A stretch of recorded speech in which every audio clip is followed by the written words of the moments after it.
इस वक्त ये मदर मैरी के नाम पर या हज़रत मरियम के नाम पर ये बहुत खूबसूरत यहाँ रेलवे स्टेशन बनाया गया है। जो स्टेशन है यहाँ की मेट्रो का, वहाँ मैं मौजूद हूँ। एक तरह से एक बड़ा दिल खुश हुआ स्टेशन को देख कर के, न सिर्फ कि इसमें बहुत राहत और सुकून महसूस हुआ कि एक ऐसा देश जिसको बार बार बताया जाता है कि सिर्फ इस्लामिक है, यहाँ बाकी जो मज़हब के मानने वाले लोग हैं उनके साथ जुल्म होता है, ज़्यादती होती है, टॉलरेंस नहीं है, सहनशीलता नहीं है। मुझे लगता है कि बाकायदा पूरा एक स्टेशन मदर मैरी के नाम पे बनाया जाना ईरान की बेहद खूबसूरत जो डाइवर्सिटी का एक प्रतीक है। यहाँ मैं ये बिल्कुल कहने की कोशिश नहीं कर रही हूँ कि प्रतीकों की वजह से जो लोग हो सकता है कि हमें बताएं जब उनसे ईसाइयों से या यहूदी धर्म के मानने वाले लोग हैं कि उनके साथ बराबरी की बात होती है नहीं, लेकिन कम से कम सरकारी स्तर पर एक कोशिश हो रही है। इस बात की तारीफ़ होनी चाहिए कि सरकार तारीफ़ कर रही है। और न सिर्फ कि ये डाइवर्सिटी का अच्छा प्रतीक है, बल्कि मुझे लगता है कि ये इंजीनियरिंग की एक बहुत खूबसूरत मिसालों में से एक है। अलग अलग तरीके से जो मेहराब और जो ये पूरे सर्कल्स बनाए हुए हैं, कुछ ही पलों में आप देखेंगे वो, और हम आपको ये भी बताएंगे कि हर एक चीज़ के पीछे, हर एक बात के पीछे एक प्रतीक भी है, एक संदेश भी है, वो आपको दिखाने की कोशिश करेंगे।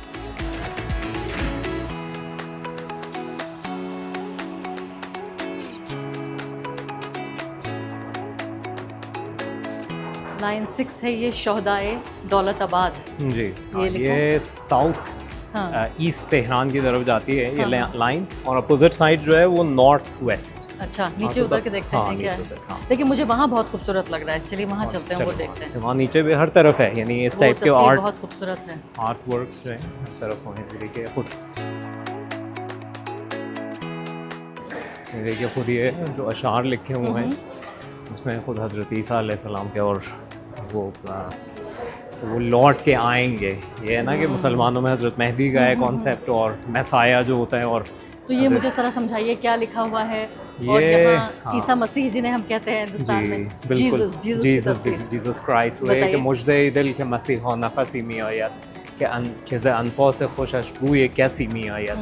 ये शायर है मेरे ख्याल में हाफिज़ शिराज़ी है, और इन्होंने भाई वो किया है कि दूसरे मानी में, लेकिन जो यहाँ पे वो लिया गया है कि वो मैसाया जो है वो वापस आएंगे और उनकी खुशबू से पूरी दुनिया जो है महक उठेगी। अच्छा, तो ये है कि हज़रत ईसा अलैहिस्सलाम लौटेंगे क्रिश्चियंस के मुताबिक, और हम लोग के भी मुताबिक ये है कि जो मैसाया होंगे वो हम लोग के हज़रत मेहदी अजल्लल्लाहु ताला वजह शरीफ, और उनके जो है हज़रत ईसा साथ में आएंगे और दुनिया को जो है वो इंसाफ से भर देंगे। तो ये एक उम्मीद पे दुनिया कायम है, और यकीनन ये बहुत ही अच्छी उम्मीद है जिसको हर एक को रखना चाहिए मेरे ख्याल में। बहुत खूबसूरत, हिंदी में कहेंगे हम अति सुंदर। बिल्कुल बिल्कुल। और इस टाइप का आर्ट वर्क आपको जगह जगह इस स्टॉप स्टेशन पे मिलेगा। ये इस टाइप को बहुत खूबसूरत। तो इसी स्टेशन पे या दूसरे स्टेशन पे? दूसरे स्टेशन पे तो मिलेगा ही, हर एक में कॉन्सेप्ट टाइप का इन लोगों ने बनाया हुआ है, हर एक पे अलग है। अगर सादी स्टेशन है तो सादी के अशार लिखे हुए हैं, अगर फिरदौसी हैं तो फिरदौसी के अशार लिखे हुए हैं। इस तरह से बहुत ज़्यादा है यहाँ पे, और ख़ुद ये इस स्टेशन पे भी इसी तरह से।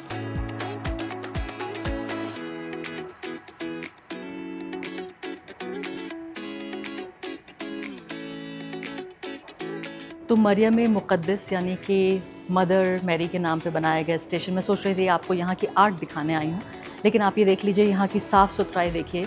रेलवे ट्रैक से लेकर रेलवे प्लेटफॉर्म तक यकीन करना मुश्किल है। मुझे लगा कि अभी बना है ये स्टेशन और अभी यहाँ मुसाफिरों ने सफ़र करना शुरू नहीं किया है।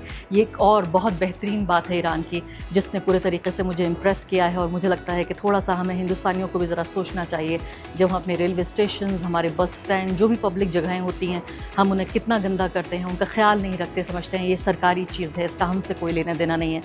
यहाँ के साफ़ सुथराई होने में और जितना ये मेंटेनेंस है, इसमें सरकार का छोटा रोल है, लेकिन जो बड़ा रोल है वो आम ईरानी का रोल है। तो मुझे लगता है यहाँ पर एक छोटा सा संदेश भारत के लोगों के लिए, भारतीयों के लोगों के लिए भी है कि जो तमाम चीज़ें सार्वजनिक चीज़ें हैं, पब्लिक प्रॉपर्टी है, उसका ऐसे ही ध्यान रखा जाना चाहिए।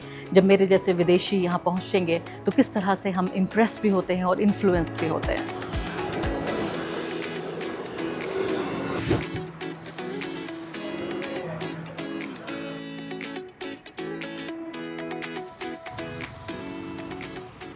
और अब तक हम आ चुके हैं स्टेशन के बाहर। यहाँ पर मदर मैरी या हज़रत मरियम की ये प्रतिमा आप देख रहे हैं, उनकी गोद में जीसस क्राइस्ट हैं, और यहाँ पर ये शहीदों की तस्वीरें भी मुझे नज़र आ रही हैं। हमें कुछ और बताइए इस तस्वीर के बारे में। जी, ये एक तो खुद ये स्टैचू जो है वो एक क्रिश्चियन आर्मीनियन फैमिली ने ये इनको तोहफे के तौर पर दिया है कि यहाँ पे लगाया जाए। और यहाँ के म्यूनसिपल कॉरपोरेशन को।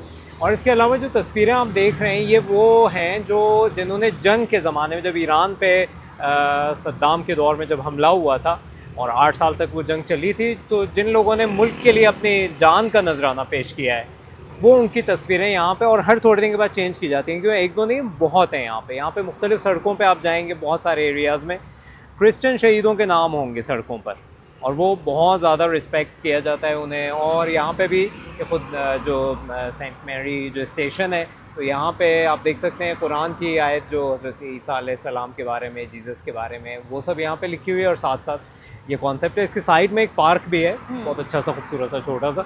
तो ये भी, ये पहले जो है वो, क्योंकि सामने ठीक जो है एक चर्च है, तो इसका नाम सेंट मैरी पार्क रखा गया। शुक्रिया। तो ये बहुत खूबसूरत से एक हम स्टेशन पे आ चुके हैं। ये हसन जैदी साहब हमारे साथ इस वक्त मौजूद हैं। हसन जैदी साहब, क्या लिखा हुआ है ज़रा हमें बताइए। देखिए यहाँ पे अभी और भी जगह हैं जहाँ पे आप देखेंगे, इसमें आयतुल्लाह ख़ामेनेई, शहीद आयतुल्लाह ख़ामेनेई ने जो हज़रत ईसा अलैहिस्सलाम के बाद आपने अब के बारे में जो आपने कहा है कि हज़रत ईसा अलैहिस्सलाम का पैगाम जुल्मत से, अंधेरों से और जहालत से और फसाद से और गुर्बत से और कह सकते हैं कि डिस्क्रिमिनेशन से इंसानों को निजात दिलाने का पैगाम था। और ये कि हज़रत ईसा अलैहिस्सलाम जो हैं वो रहमत, बरकत और हिदायत, इलाही हिदायत के वो उन्होंने पैगाम वो लेकर आए थे। तो ये चीज़ें दिखाती हैं कि ख़ुद ईरान में किस हद तक, यानी आप देखें यहाँ पे एक ईसाइयों के एक चर्च के सामने ये स्टेशन बनाया गया था, डिज़ाइनिंग भी एक क्रिश्चियन को दी गई ताकि उस चर्च से थोड़ी बहुत मुशाबहत हो। लेकिन अभी आगे भी देखेंगे और ये सब है कुरान का पैगाम, कुरान का ईसाइयों के बारे में क्या पैगाम है, और ये कि किस तरह से भाईचारे के साथ सब यहाँ पे रह रहे हैं, ये इसकी अलामत है। और ख़ुद ये दिखाता है कि ख़ुद ईरान में जैसे ईसाई जो बरादरी रहती है वेल रिस्पेक्टेड होते हैं। ख़ुद भी ये लोग ज़्यादातर, इनकी लेडीज़ जो होती हैं वो मुख्तलिफ बहुत तालीम याफ्ता हैं और बहुत ज़्यादा हाईली एजुकेटेड होती हैं। इनके मर्द जो होते हैं ज़्यादातर टेक्निकल कामों में होते हैं, मैकेनिक्स, और अपने काम में बहुत अच्छे होते हैं, बहुत ऑनेस्ट समझे जाते हैं, और हर जगह रिस्पेक्ट उन्हें बहुत ज़्यादा दी जाती है। तो ये ख़ुद दिखाता है कि यहाँ पे यानी ख़ुद ईरान में किस हद तक, और ये चीज़ दिलचस्प बात यह है कि इंकलाब से पहले थी, लेकिन इंकलाब के बाद इसको और फ़रोग़ मिला। यानी यहाँ पे जो अपनी जान जिन लोगों ने इस इंकलाब के लिए, मुल्क के लिए उन्होंने दी है और अपनी जान का नजराना पेश किया है, उनकी आज भी, चाहे वो ईसाई हो चाहे यहूदी हो, कदर है। उधर हम लोग देखते हैं कि जब यहाँ पे मुहर्रम के मौके पर ईसाइयों के जुलूस निकलते हैं, वो आके इमामबाड़ों में शामिल होते हैं, वहाँ पे अज़ादारी करते हैं। यहूदियों का तेहरान का एक बहुत मशहूर जुलूस है जो आशूर के दिन निकलता है। तो ये सब दिखाते हैं किस हद तक यहाँ पे भाईचारा है और इसको आज भी प्रमोट किया जाता है। और ये बना दिखाया जाता है कि ईरान जो है वो बिल्कुल भी टॉलरेंस नहीं है ईरान के अंदर, और इस्लामिक रिजीम का मतलब कि तमाम जो रिलीजियस माइनॉरिटीज़ हैं कुचल के रखा है, किया जा रहा है। तो यहाँ मदर मैरी के नाम पर ये बनाया गया है ये पूरा जो स्टेशन है। लेकिन फिर कहा जाएगा कि वे मदर मैरी, तो कुरान में भी उनका जिक्र है, तो फिर ये डाइवर्सिटी कैसे हुई? जो जितनी अहमियत है यानी मदर मैरी को, उसमें हज़रत मरियम जिन्हें कहा जाता है, और जिस अंदाज़ में उनको कुरान में 3-4 लेडीज़ हैं जो they are most respected ladies in Islam, one of them is mother Mary. और ये चीज़ बहुत अहम है इस लिहाज से कि हम जो हैं सब रूट हम लोगों के एक हैं, और इस रूट की तरफ हम लोग सबको वापस पलटना है। छोटे से छोटा कॉमन पॉइंट होना चाहिए ना, उसको आदमी मजबूती से पकड़ ले, वरना तफरक़े का तो बहुत सारे रास्ते होते हैं। और ये कब बनाया गया स्टेशन? क्या आपको लगता है कि ईरान के ऊपर भी एक तरह का दबाव महसूस करते हैं वो कि हमें डाइवर्स दिखना है, हमें इस तरह से दिखना है कि हम ज़्यादा एडजस्टिंग हैं टूवर्ड्स डिफरेंट रिलीजन्स? देखिए ईरान को कुछ दिखाने की ज़रूरत नहीं है, क्योंकि यहाँ पे practically in everybody's life you can see that कि यहाँ पे टॉलरेंस है। यहाँ पे जो पैगाम, असल पैगाम है मोहब्बत का, जो तमाम मज़ाहिब में है और ख़ुसूसन अब्राहमिक रिलीजन्स में जो है, वो यहाँ पर पाया जाता है। कुछ दिखाने की ज़रूरत नहीं है, ये बल्कि ज़्यादा रिस्पेक्ट देने के लिए। अभी अगर आप जिस सड़क पे ये वाक़ है, ये स्टेशन तकरीबन कोई 1.5 साल हो गए, 2 साल हो गए इसे बने हुए, उसके ठीक पार, उसके उस पार जो एक चर्च है, इसके 100 मीटर के फासले पर 3 या 4 चर्चेज़ हैं, और यहाँ पे बहुत कॉमन है, सब जो है साथ में रह रहे तो होते इससे हैं। डाइवर्सिटी की पहचान है या ईरान का जो इंजीनियरिंग, टेक्नोलॉजी और साइंस का जो एडवांसमेंट है वो भी दिखाता है इस स्टेशन को? बिल्कुल। किस तरह से? देखिए यहाँ पे मेट्रो जो है जो इनकलाब से पहले जो मोहम्मद रज़ा पहलवी का जो दौर था, last Shah of Iran so called, वो जो है हर चीज़ बाहर से होती थी। इंजीनियर्स बाहर से आते थे, डॉक्टर्स बाहर से आते थे। एक दौर था, मुझे बचपन में अपने याद है 90s तक, यहाँ पे डॉक्टर्स इंजीनियर्स बाहर के ही होते हैं। इंडिया से, पाकिस्तान से भरे रहते थे यहाँ पे डॉक्टर्स इंजीनियर्स। अब नहीं दिखते। वजह क्या है? अपने हो गए हैं इन लोगों के पास, अपने इंजीनियर्स, अपने डॉक्टर्स इतने हैं, और रिलीजन के उस पर नहीं है। यानी यहाँ पे इन लोगों के स्कूलों में ये नहीं है कि यानी हत्ता अहले सुन्नत के जो मिसाल के तौर पर कहा जाता है बहुत बड़ा जुल्म हो रहा है, उनकी तालीम अपनी है और उसमें आप लिख देते हैं वो है, तो वो आपके मुताबिक आपसे एग्जामिनेशन लिया जाता है। क्रिश्चियंस के अलग होता है, जो उनके दीनियात हैं ये सब हैं, वो उनका अपने रिलीजियस जो उनके स्क्रिप्ट्स हैं उसके मुताबिक होती है ये। अब ये आर्चेस जो हैं, जो उसके थोड़ा बहुत लोग उसका टच दिया गया है। क्या टच है ये? ये जो इसमें देखिए एक बहुत ही वो होता है, मैंने इसके बारे में पढ़ा था, जो पॉइंटेड आर्च होता है वो इस्लामिक आर्ट कहते हैं, क्योंकि सब एक खुदा की तरफ जाते हैं। इन लोगों का जो है वो प्री इस्लामिक और क्रिश्चियन आर्किटेक्चर में आर्चेस जो होते हैं वो ये थोड़ा ऊपर से थोड़ा राउंडेड होते हैं, सिलेंड्रिकल शक्ल के होते हैं। यहाँ पे भी ये आप देखें कि खुद इमाम खुमैनी ने हज़रत ईसा के बारे में जो कहा है कि हज़रत ईसा को कुरान करीम में बड़ा पैगंबर कहा गया है, ग्रेट प्रॉफिट।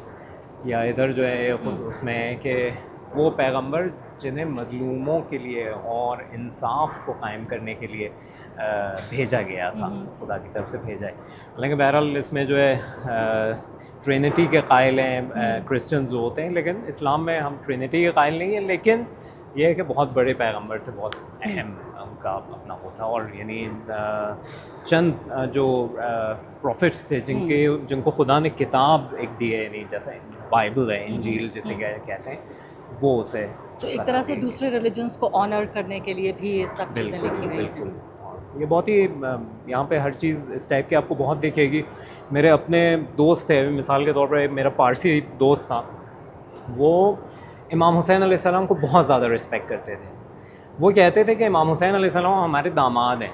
अब उसकी वजह क्या थी कि यहाँ पे जो प्री इस्लामिक दौर में आखिरी जो बादशाह थी, सैसनिड जो दौर था, उनके जो आखिरी बादशाह थे, उनकी बेटी शहरबानो वो इमाम हुसैन अलैहिस्सलाम की बीवी थी। तो इसीलिए वो कहते हैं ये हमारे दामाद हैं, बहुत ज़्यादा रिस्पेक्ट करते हैं वो। और उनके अपने यानी यहाँ पे इबादत गाहें हैं, यहाँ पे आतिश कदा जिसे कहा जाता है, और काफ़ी अच्छा उनका यानी वो रहता है। हर एक जो बहुत ज़्यादा एक दूसरे की रिस्पेक्ट करते हैं हम लोग।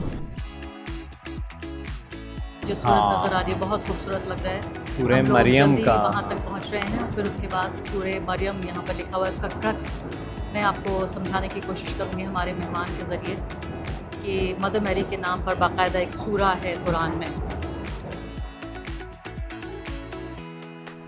तो पूरा फसाद हो रहा है कि भाई क्रिश्चियन कंट्री है, एक जूश कंट्री है, वो इस्लामिक कंट्री पे अटैक कर रहा है, और यहाँ पर जो है वो सूरह मरियम यहाँ पर लिखा हुआ है।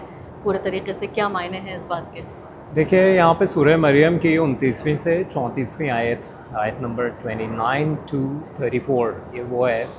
और उसमें जो है कि हज़रत मरियम जब आई तो वहाँ पे जो पुजारी थे, जो वहाँ पे जो भी माबद था, वो जो इबादतगाह थी, तो उसमें जो है वहाँ पे इन लोगों ने कहा कि ये तुमने क्या कर दिया है, और ये कि उन पे इल्ज़ाम लगाया कि खुदा वो कि मतलब आपने मतलब गलत हरकत की है, ये सब है। तो उसमें हज़रत ईसा अलैहिस्सलाम ख़ुद, हालांकि ही वाज अ बेबी, वो बोल पड़े और उन्होंने ये कहा कि मैं खुदा का बंदा हूँ। इसमें ख़ुद अलबत्ता बाइबल के भी मुख्तलिफ जो उसमें वर्जन्स हैं उसमें भी इसका है कि यानी जैसे उसमें ट्रिनिटी के कायल हैं, लेकिन उसमें कुछ जगहों पे है कि खुदा एक है। हम लोग भी उसी के तहत ये है कि कुरान की ये आयत है और इसको रिस्पेक्ट के तौर पर अभी आगे भी और भी जाएंगे तो उसमें भी वहाँ पे जो किताबें हैं इस सिलसिले की वो आप देख सकते हैं।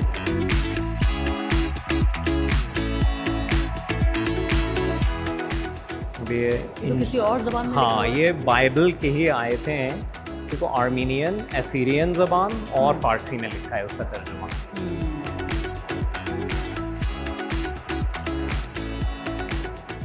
तो यहाँ जो है वो आर्मेनियन क्रिश्चियंस भी रहते हैं। आर्मीनियन क्रिश्चियंस भी हैं, असीरियन क्रिश्चियंस भी हैं। आर्मीनियन क्रिश्चियंस ऑर्थोडॉक्स होते हैं और असीरियन क्रिश्चियंस जो होते हैं वो होते हैं आपके प्रोटेस्टेंट भी उनमें हैं जहाँ तक मेरे इल्म में, और आपके कैथोलिक भी हैं। तो उसमें जो है लेकिन इन लोगों का आपस में भी यहाँ बहुत वो होता है, अलग अलग चर्चेज़ भी हैं इनके, और एक पूरा एक तेहरान के बाहर एक बहुत ही बड़ा कब्रिस्तान इनको दिया हुआ है, और यानी उसमें लेकिन महल्ले अलग नहीं है, ये कहीं कि मतलब ये बिल्डिंग क्रिश्चियंस की है, ये बिल्डिंग मुसलमानों की, ऐसी कोई चीज़ नहीं है। उन लोग खुद अपने जो पड़ोसी ये सब थे तो कई थे जो क्रिश्चियंस थे। अभी यहाँ पे एक और चीज़ भी मैं आपको दिखाना चाह रहा हूँ, जो शब क़द्र, मसीह दर शब क़द्र, यानी हज़रत ईसा अलैहिस्सलाम, शब क़द्र, इन दोनों का आपस में एक वो किया है, रहबर की है, रहबर शहीद की ये किताब थी। और ये ख़ुद रहबर जो मुख्तलिफ़ आर्मीनियन और असीरियन क्रिश्चियंस के घरों पे गए हैं, ख़ुसूसन जाते थे ये क्रिसमस के मौके पर मुबारकबाद देने के लिए, उसके मुख्तलिफ़ वाक़यात भी हैं, और ये बहुत ही मशहूर किताब है, और यहाँ पे उसकी वीडियोज़ भी अवेलेबल हैं।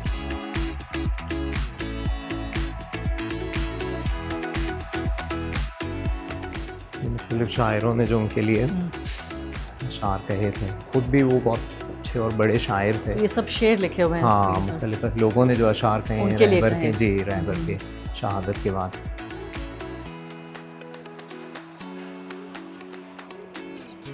और यानी he was a professional book reader के, और सबको वो करते थे कि किताब बहुत ज़्यादा पढ़ाते रहें, आगे सबसे ज़्यादा, और ख़ुसूसन तारीख़ की किताब, और जवाहरलाल नेहरू की जो किताब थी तारीख़ के बारे में,